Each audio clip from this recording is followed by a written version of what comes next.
Hey, what's up, everyone? You are watching my comic book journey podcast. I'm your host, KNDY, and it's episode 7. And with this episode, I'm going to talk about My the Psychic Girl, Volume 3, story by Kudo Kazuya and art by Ikegami Ryoichi. So, for those who are wondering about this volume that I have here, so I know that I talked about the different volumes that were released through the years, and this one is rather interesting because it deals with, I guess I guess you could say. Let's see here. There's a total of six tankobons, right? And they managed to split them all up, I guess, the chapters to make 4 volumes total for this 1989 release. And I know that now you could get it as 2 giant size issues, so I think that's probably the best to get if you can still find it. This one is an older one, so this is again 1989, and this was during the time when the Eclipse were doing the comic book versions, and I believe that this was done in collaboration with VIZ Media, and to have everything all featured in this graphic novel or tankobon format. So, My the Psychic Girl, Volume 3. Where should I start with this? Okay, so one thing I love about this manga is the fact that it deals with the complexity and the drama of what's going on with the world. You have this antagonist conglomeration, and hold on here. Let me get to my notes real quick here.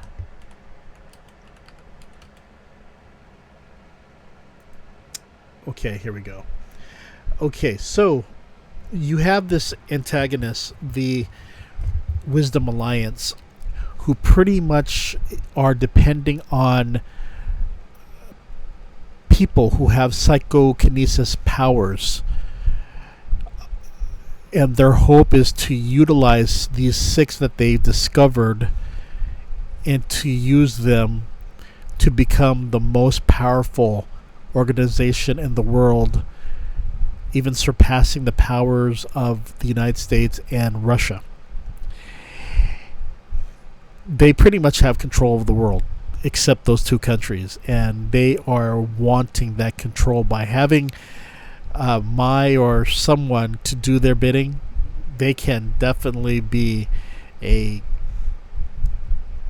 killer organization. I mean, they've already has so much control, and they're calling the shots.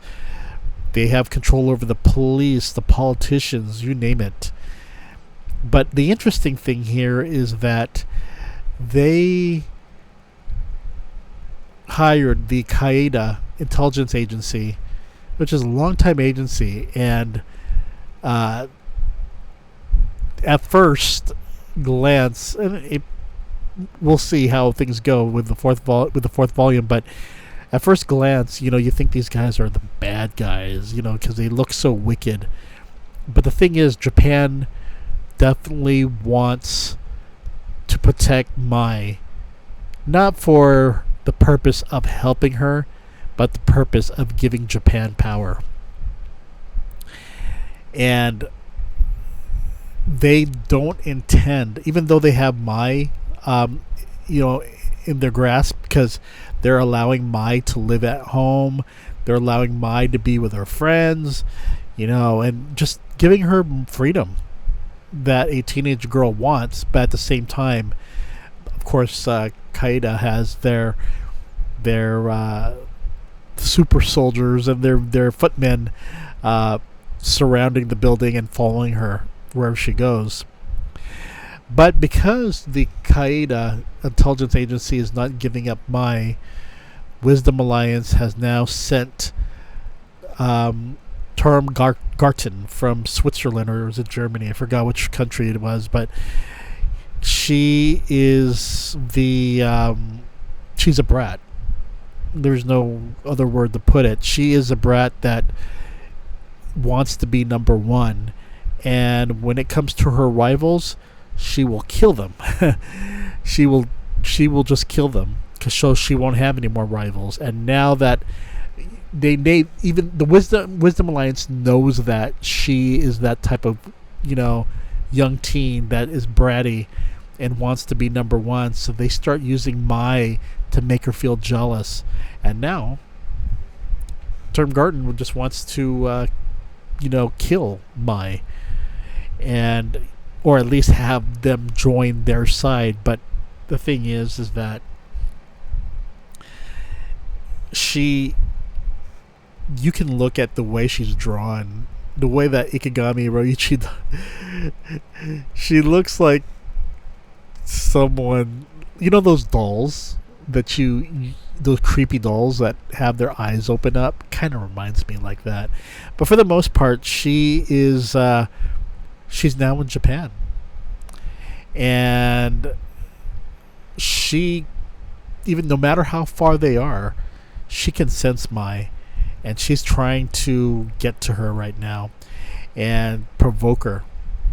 And no matter what Kaida does to protect her, or even try to take pictures of her so they can get the word out, already Garten is just, she knows what's happening, and she pretty much kills as many people possible. So now it's leading up to this confrontation between the two psychic girls, Mai and Garten. I'll just say Garten from here on in. But yeah, it's it is an amazing storyline. There's other things that happen, and I'll just keep it at that, because right now it's more of the Wisdom Alliance now making their efforts known. I guess not efforts, but more of what making their presence known. That, hey, we're in Japan, and you think you can hide Mai from us? And even though Kaida has a lot of power on their side, the question is, can they fully protect Mai from danger, especially from getting into this fight with Garten? The only thing is that's just sad, because Mai is a good girl. She's a goody girl. She's been taught to be good, not to be bad. And even though she can't control her powers that well, she's a loving teen that loves her father, loves her dog. And I think the cover right here kind of shows you a little bit of what will happen. It's kind of a spoiler, but they put it on the cover so you can see a little bit of what's going on. But unfortunately, yeah, you're going to have this battle between these two psychic girls. I mean, it's not unfortunately. I think it's, if anything, a lot of people are like, oh, let's see who's more powerful, and everyone rooting for Mai. But it's going to be continued in the fourth volume. This one is more of the confrontation between Mai and Garten, and I would assume the fourth volume is where things heat up, and there's going to be an all-out war. That's what I'm thinking. But I think, if anything, again, the artwork from Ikegami Ryoichi is just fantastic.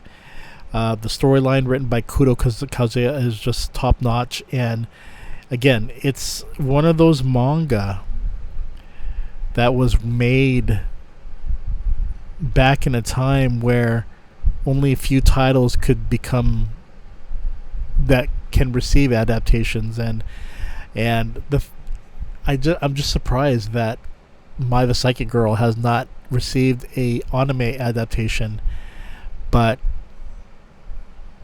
it is what it is. Again, they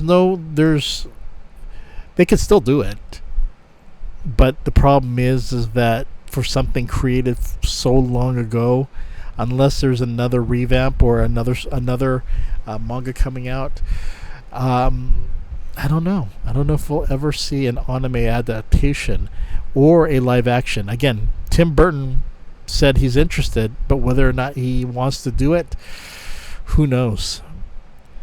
But heck, I think even Netflix can do something like this. They could have the short run of episodes and still make a powerful series from the content of these 6 volumes. I don't know about a film. I don't know about a live action film because, of course, when you say Tim Burton, they're talking about, okay, we're going to have an Americanized film. But the thing is that the Psychic Girl, it's so much about the Japanese culture and, the Japanese storyline from the Japanese netizens, or not netizens, the Japanese characters. I don't know how you can change that up. I mean, I don't want to see it changed up, because when you think about you're thinking about somewhere in Japan, and you're going to try to capitalize on that if you're doing a live action film or even an anime adaptation, but you take that out, take away that Japanese-ness of this storyline and its characters. I don't know. It's not a good thing.